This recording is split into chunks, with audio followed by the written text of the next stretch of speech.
आपके वोट नहीं चाहिए। हाँ ये कहो, आपको लेना भी नहीं है। आगे बढ़ो, मुझे पता है जमीन समाप्ति होगी अब। Confiscate student IDs and make them visit here compulsorily. Modi लहर में सांसद बने भारतीय जनता पार्टी के नेताओं से इस देश की जनता जवाब मांगने लगी है। उनके मुख पर कहने लगी है कि तुमने ये वादे किए थे, इतने दिनों के बाद हमारे बीच में आ रहे हो क्यों? क्योंकि 2024 का लोकसभा चुनाव है, वोट मांगने के लिए आ रहे हो। किए हुए वादों का क्या रहा? भाई साहब, जो व्यक्ति एक जुमलेबाजी के चलते सांसद बना हो, प्रधानमंत्री नरेंद्र मोदी ने इस देश की जनता को झूठ के आडंबर में पूरी तरीके से धकेल दिया हो, एक फो की लहर चलाई गई हो, उसमें वोट बटोरी गई हो, तो जो सांसद बनेगा वो जुमलेबाजी ही करेगा। दो व्यक्तियों की इस पार्टी में चलती है, इस सरकार में उनके इशारे के बिना पत्ता भी नहीं हिलता है। वो जो फेंकते हैं ऊपर से जुमलेबाजी, उनको ही क्रेडिट चाहिए। मोदी को अपना चेहरा चमकाना है तो क्षेत्रीय सांसदों का क्या हालत होगा? उनको डबल जुमलेबाजी करनी पड़ेगी और वोट मांगने के लिए जाएंगे तो विरोध भी उन्हीं को झेलना पड़ेगा। बड़ी संख्या में खबरें आ रही हैं, तस्वीरें इस तरह कि सामने निकल कर आ रही हैं कि भारतीय जनता पार्टी के मौजूदा सांसदों ने टिकट मिलने के बाद भी चुनाव लड़ने से इनकार कर दिया है। पहले लेकर चलता हूँ आपको राजस्थान के बीकानेर से 3 बार के सांसद हैं अर्जुन मेघवाल जी। आप आराम से इनको जानते होंगे, कानूनी सलाहकार भी बनाए गए थे, कानून मंत्री भी बनाए गए थे। जनता ने स्पष्ट तौर पर इनसे पूछा कि आपने वादा किया था कि ये सड़क बन जाएगी, लेकिन आप वोट मांगने के लिए तीसरी टर्म में सरकार बनाने के लिए आप अपनी उत्सुकता दिखा रहे हैं, हमारे बीच आए हैं, तो बताइए उस सड़क का क्या हुआ? एक साथी भाजपा नेता इनका साथ खड़े थे, बोला नहीं चाहिए तुम्हारे वोट चाहिए ही नहीं। जनता ने कहा ये हुई ना बात, ऐसे बोलो ना कि तुमने जुमलेबाजी की थी, तुमने झूठ बोला था, तुम्हें हमारी वोटों की ज़रूरत ही नहीं है। इतनी ठसक कहाँ से आती होगी? पहले ये वीडियो देख लीजिए। 2017 से लेकर रोड पर हर बार 3 महीने का टाइम मांगे। आपके वोट नहीं चाहिए। हाँ ये कहो, आपको लेना भी नहीं है।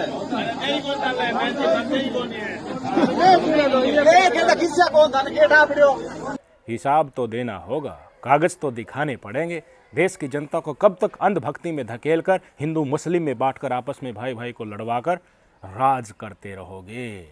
धर्म का चश्मा जनता की आंखों के ऊपर से उतर रहा है, तो विकास के मॉडल को लेकर जो तुमने बड़ी बड़ी बातें फेंकी थी उनका हिसाब तो मांगेगी ना। जो तुम्हारे किए हुए वादे तुमसे इस देश की जनता उनका हिसाब मांग रही है, तो क्या कह रहे हैं भाई साहब? नहीं चाहिए तुम्हारा वोट। इसका मतलब क्या हुआ? हम अपने आप ही देख लेंगे कि हमें वोट कैसे लेना है, और वो वोट किस तरह से ये लेने जा रहे हैं मुझे बताने की ज़रूरत नहीं है। ये ठसक है। आज इस देश के भारतीय जनता पार्टी के सांसदों की ग्राउंड में इतनी हालत पतली हो रही है, तो जनता को ये जवाब मिल रहा है।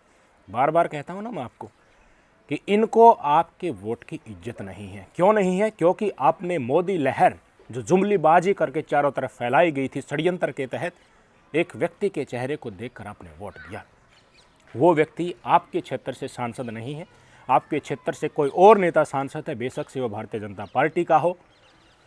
अगर उसके चेहरे के ऊपर वोट दी है, धरातल का जो नेता है वो कितना काबिल है उसको नहीं देखा, उसमें क्या क्या क्वालिटीज़ हैं, वो अपने किए हुए वादों पर खरा उतरता है, या ऊपर जाकर सत्ताधारी पार्टी की बड़ी कुर्सियों पर बैठे हैं उनसे लड़कर आपके हक को आपके लोकसभा क्षेत्र में लेकर आता है, ऐसे व्यक्ति को वोट देना था। लेकिन मोदी लहर में ऐसे ऐसे व्यक्ति सांसद बने जिनको आज तक उसके क्षेत्र की जनता ने जिनकी शक्ल नहीं देखी है, आपके बीच आए भी नहीं वो लोग, और जब चुनाव आ रहे हैं तो ऊपर से मोदी की गारंटी आपके ऊपर थोप कर जा रहे हैं। आपकी दशा 10 साल में पहले से भी बहुत ज़्यादा गंभीर पतली हो चुकी है, तो सवाल तो लाजमी करना चाहिए। और इस देश की जनता का मौलिक कर्तव्य है यही है, अपने बीच अगर ये आते हैं तो इनसे पूछो।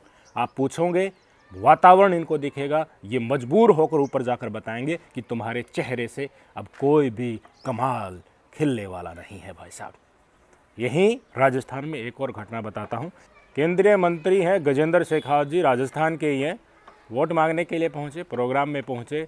जनता ने हिसाब मांगा 5 साल का कि भाई साहब आपने देखिए ये वादा किया था, हमारी ये मांगे पेंडिंग है, इनका हिसाब किताब दीजिए। तो भाई साहब बोला मुझे पता है, मैं देख लूँगा, और वहाँ से भाग निकले।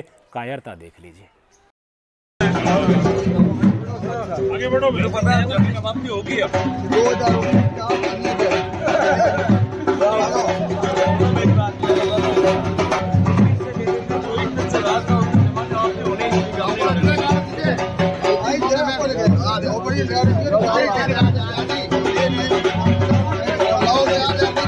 ये तो उन सांसदों की हालत है जो जनता के बीच में जा रहे हैं, क्योंकि इन्होंने बड़े बड़े मंत्री पद ले रखे हैं। उस मंत्री पद से कुछ लाभ भी लिया होगा और जिम्मेवारी भी बढ़ जाती हैं, इसलिए जनता के बीच फिर से वोट मांगने की हिम्मत जुटा रहे हैं। लोगों को जो गुस्सा है उसको झेल रहे हैं, लेकिन जो मंत्री नहीं बनाए गए, जो मोदी लहर में बीजेपी ही इस देश को सब कुछ 4 सितारे लगा देगी, उस लहर में सांसद बन गए, उनको फिर से टिकट थमाया जा रहा है। तो भाई साहब कह रहे हैं हमें चुनाव ही नहीं लड़ना है। पर्सनल रीजन बता रहे हैं, लेकिन रीजन और असल कारण क्या है? मोदी की जुमलेबाजी, इन्हीं के मुंह पर इस प्रदेश की जनता, देश की जनता खींचकर थप्पड़ के रूप में मार रही है। आपकी स्क्रीन पर तस्वीरें देख लीजिए। इन बहन जी का नाम है रंजन बेन भट्ट। वडोदरा सीट से प्रधानमंत्री नरेंद्र मोदी जी 2014 में जीते थे, उसके बाद उन्होंने वो सीट छोड़ दी थी। वहाँ से उपचुनाव हुए, उसमें इन्होंने चुनाव जीता था। 2019 का लोकसभा चुनाव भी जीता था। अब की बार फिर से 2024 में इनको लोकसभा की टिकट दी गई है, प्रत्याशी बनाया गया है, मना कर दिया, नहीं लड़ूंगी चुनाव। ज़मीन का पता होगा ना। और गुजरात मोदी जी का स्टेट, उनका खुद का राज्य है, और वहाँ पे ये हालत है। ये अकेली ही नहीं, और भी हैं, आपकी स्क्रीन पर तस्वीरें देख लीजिए। ये हैं भिखाजी ठाकुर। इन्होंने भी निजी कारण के हवाला देते हुए साबरकांठा लोकसभा चुनाव 2024 लड़ने से इनकार कर दिया है। अपने सोशल मीडिया प्लेटफॉर्म में लिख दिया है, इनको प्रत्याशी बनाया जा रहा था, भाई साहब दूर से ही हाथ खड़े कर दिए।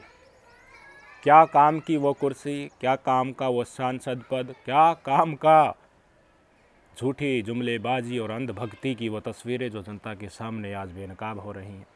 जहाँ भी जा रहे हैं वहीं पर विरोध हो रहा है, गालियाँ मिल रही हैं, एक एक बात पूछी जा रही हैं, निकलने नहीं दिया जा रहा है। दरी बिछाने वाले कि तुम लोग आओ और वहाँ फकाफक भाषण दो, झूठ पे लो वहाँ पर और निकल जाओ, ये माहौल नहीं बन रहा है। जहाँ पर भी जा रहे हैं देश की जनता जागरूक होकर इनसे सवाल पूछ रही है। यही बात आज इस देश में भारतीय जनता पार्टी के सांसदों को खल रही है। भाई साहब मजबूरी इतनी हो गई है, लोगों को ज़बरदस्ती बंद किया जा रहा है कैबिनों के अंदर, एक पंडाल के अंदर, कि हमारे नेता आ रहे हैं, भारतीय जनता पार्टी के केंद्रीय नेता आ रहे हैं, उनके बेटे आ रहे हैं, परिवार के सदस्य आ रहे हैं, तो उनको सुनो। एक मुंबई के कॉलेज का दृश्य दिखाने वाला हूँ। पीयूष गोयल जी के बेटे वहाँ पर आ रहे थे, उनका लेक्चर वहाँ पर था। उनको सुनने के लिए उस मुंबई के कॉलेज के सभी छात्रों के बताए जा रहे हैं कि आईडी कार्ड जो होते हैं वो जमा कर लिए गए। ज़बरदस्ती उनको बोला कि यहाँ पर अटेंडेंस लगाओ, केंद्रीय मंत्री के बेटे आ रहे हैं, उनको सुनो, उसके बाद ही यहाँ से जाना है। लेकिन कब तक जनता सहेगी? स्टूडेंट्स ने खड़े होकर कह दिया कि ये लोकतंत्र है, ये तुम्हारी विषाद है, इस तरह से ज़बरदस्ती लोगों को मजबूर करके सुनवाना चाहते हो, ये हालत है। वीडियो देख लीजिए। Sir, first of all the best to you for the upcoming elections. Thank you.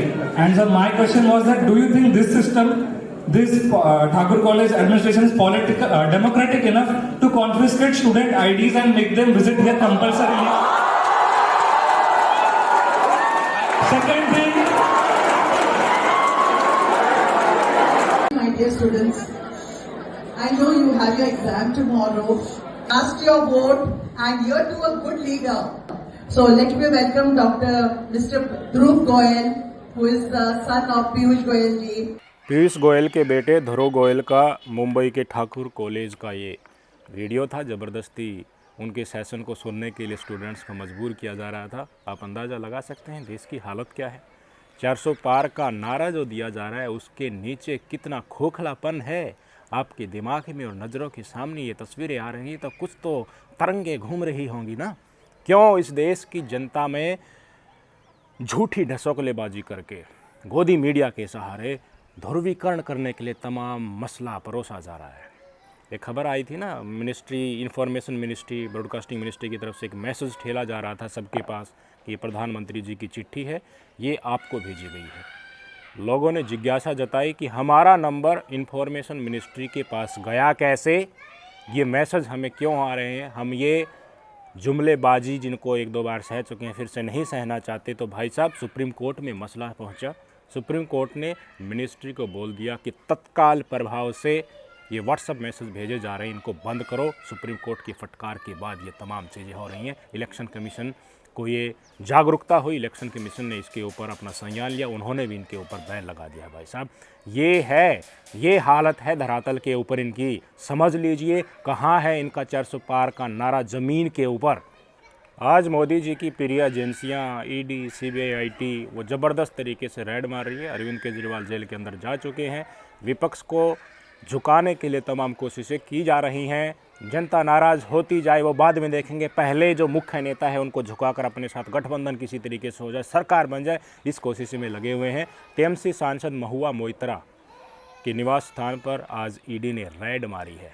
यहाँ ही नहीं, एक जगह और रेड चल रही है। दिल्ली से विधायक हैं आम आदमी पार्टी के गुलाब सिंह जी। इनको नहीं पसंद कि किस तरीके से भारतीय जनता पार्टी के सामने आम आदमी पार्टी उभर कर आ रही है, किस तरीके से 2 राज्यों में, एक दिल्ली में और पंजाब में उन्होंने सरकार बना ली। गुजरात में 40 लाख वोट और 5 विधानसभा सीटों में इन्होंने जीत दर्ज कर ली है। आंखों के अंदर कड़क रहे हैं। अरविंद केजरीवाल के जेल में जाने से एक चीज़ तो देखिए स्पष्ट होगी कि कई लोग उनको बोलते थे ना कि ये मोदी जी का छोटा रिचार्ज है, वो मिथ्याएं लोगों से दिमाग से एक तरफ हो गई है। इंडिया गठबंधन के साथ उन्होंने चुनाव लड़ने का कई जगह से ऐलान भी कर दिया है। कई हिंदुत्व के मॉडल में उनको दुश्मन के तौर पर दिखाते थे, कोई केजरुद्दीन उनको कहते थे। वो बोलते थे कि कांग्रेस वालों की जो नीति है वैसे ही ये हैं, ये मुस्लिम तुष्टीकरण करने वाला व्यक्ति है। वो मॉडल भी फीका पड़ गया है। केजरीवाल जेल में जाने के बाद इनके लिए जनता के बीच सबसे बड़ी चुनौती बनकर उभर रहा है।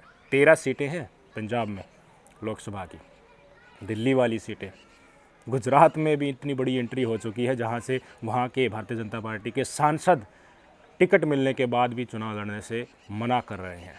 टीएमसी सांसद महुआ मोइत्रा ने कह दिया कि मुझे चाहे गटर से राजनीति करनी पड़े मैं करूंगी, मेरा मौलिक कर्तव्य है कि मुझे चुनकर भेजा है तो मैं प्रदेश की हल्के की विधानसभा या लोकसभा क्षेत्र जितने भी हैं उनके हर वर्ग की आवाज़ सुनूं और उनको संसद में उठाऊं।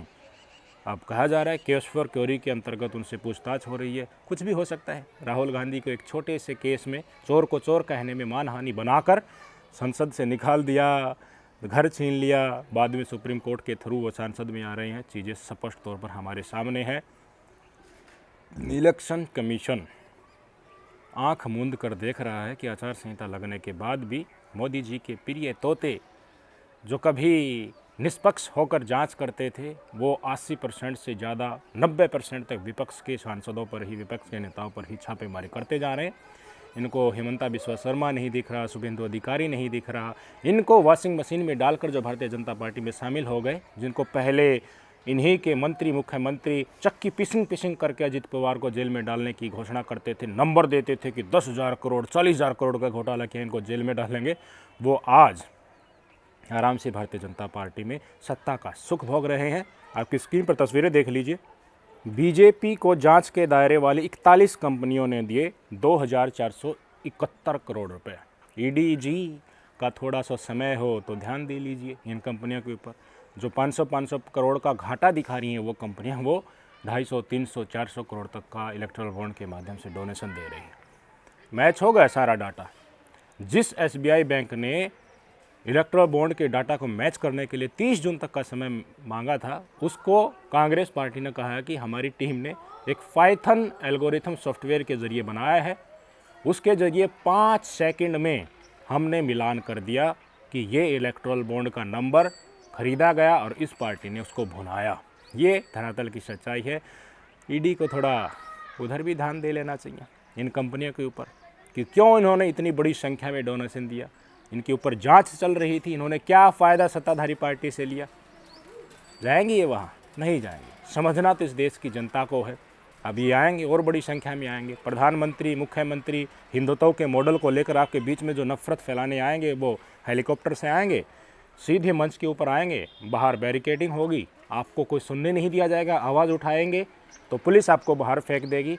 आएंगे आपके बीच कौन? ये सांसद के पद से जो लड़ रहे हैं और इन्होंने अपनी असल छवि इन जुमलेबाजी करके इस देश की जनता को जो ठगा है वो स्पष्ट तौर पर इनके जहन में है। इनको बताओ, आपका कर्तव्य बनता है कि तुमने हमारे लिए क्या किया। जो 5 साल से सांसद है उनसे 5 साल का हिसाब मांगो, 10 साल से है उससे 10 साल का हिसाब मांगो। पूछो कि कहाँ है 2 करोड़ रोज़गार, कहाँ चल रही है बुलेट ट्रेन, कहाँ है हर गरीब के सर के ऊपर छत, कहाँ है 35-40 रुपये पेट्रोल डीजल, कहाँ है सस्ता गैस सिलेंडर, कहाँ है 15 रुपये किलो चीनी शक्कर। ये तमाम चीज़ें आप इनसे पूछेंगे, इनसे कहोगे कि क्यों रुपया लुढ़क कर आज निम्न स्तर पर आ चुका है। 2014 से लेकर 2024 रिकॉर्ड बना दिया, सबसे निम्न स्तर पर आज रुपया पहुंच चुका है। ये इनकी आर्थिक नीतियों का परिणाम है। सब कुछ पूछो इनसे।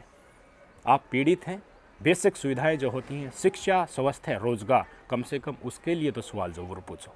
ये बताएंगे ऊपर जाकर बताएंगे तो वहाँ आपके वोट की इज्जत होगी। उनको पता चलेगा कि अंधभक्ति से देश की जनता निकल चुकी है और ज़्यादा बेवकूफ़ इस देश की जनता को तुम नहीं बना सकते।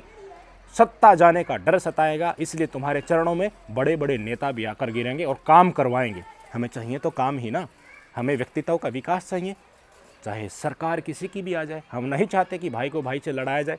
काम नहीं करवा रहे, आगे तक का पूरा षड्यंत्र के तहत प्लानिंग बना रहे हैं कि हमारी सरकार 50-60 साल तक चलती रहे, हम तानाशाह बन जाएं। इसके लिए जो कोशिशें हो रही हैं वो कोशिशें आप नाकाम कर सकते हैं, इस देश के लोकतंत्र को बचा सकते हैं। सिर्फ जो वोट मांगने आता है उससे उसका हिसाब मांगिए। हिसाब मांगोगे तो इनको खुद ज़मीनी हकीकत समझ में आ जाएगी कि जनता बेवकूफ़ नहीं है कि तुम इस देश के लोकतंत्र को ख़त्म कर दो, विपक्ष को बिल्कुल ख़त्म कर दो, एक पार्टी और एक ही राजा के नारे के साथ सब कुछ अपने हाथ में ले लो, सब कुछ बेचकर पूंजीपतियों के हवाले कर दो, इस देश की जनता को गुलाम बना दो, मजदूर बनाकर छोड़ दो, हर वर्ग के ऊपर लाठीचार्ज करो, ऐसे कानून लेकर आओ कि वो आवाज़ उठाते हैं तो उनको दबाया जा चुके। सुप्रीम कोर्ट ने पता है क्या किया? जो फैक्ट चेक यूनिट बनाई थी इसी सरकार ने पार्लियामेंट से पास करके उसको सस्पेंड कर दिया है। उन्होंने कहा कि इसमें बहुत सारी खामियां हैं तुम्हारी फैक्ट चेक यूनिट में, तुम बता दोगे कि ये खबर फर्जी है तो भाई साहब उसको डिलीट करना पड़ेगा। लेकिन तुम इस देश में नफरत फैलाने वाले सोशल मीडिया प्लेटफॉर्म पे जो वीडियो घूमेंगी उसको फ्लैग नहीं करोगे। इसीलिए मौलिक अधिकार जो है, सूचना का अधिकार जो है, व्यक्तित्व अपने आप को अभिव्यक्त करने का अधिकार है, उसका अवहेलना करते हुए सुप्रीम कोर्ट ने इनके उस कानून को भी रद्द कर दिया। देखा था ना हमने, अभी किसान आंदोलन चल रहा था बॉर्डर के ऊपर, जो पत्रकार घटनास्थल की स्थिति दिखा रहे थे बैन कर दिया, उन फेसबुक पेजों को, ट्विटर हैंडल को हटा ही दिया सोशल मीडिया से। और जो नफरत फैला रहे थे उसी समय पर हिंदू को मुसलमान से लड़ाने की तैयारी कर रहे थे, वो खुलेआम डंका बजा रहे थे। ये सच्चाई थी इनकी फैक्ट चेक यूनिट की। इसलिए कोशिशें बहुत हो रही हैं, सुप्रीम कोर्ट, न्यायालय बहुत कोशिशें कर रहा है, इनकी असल छवि बेनकाब हो चुकी है। आप और सुधर जाइए, इनसे हिसाब मांग लीजिए। बाद में कहाँ तानाशाह और कहाँ परमानेंट कुर्सी, नीचे आकर गिरेंगे। कहाँ 400 पार। काम करवाइए, काम यही इस देश की जनता मांग रही है। नमस्कार।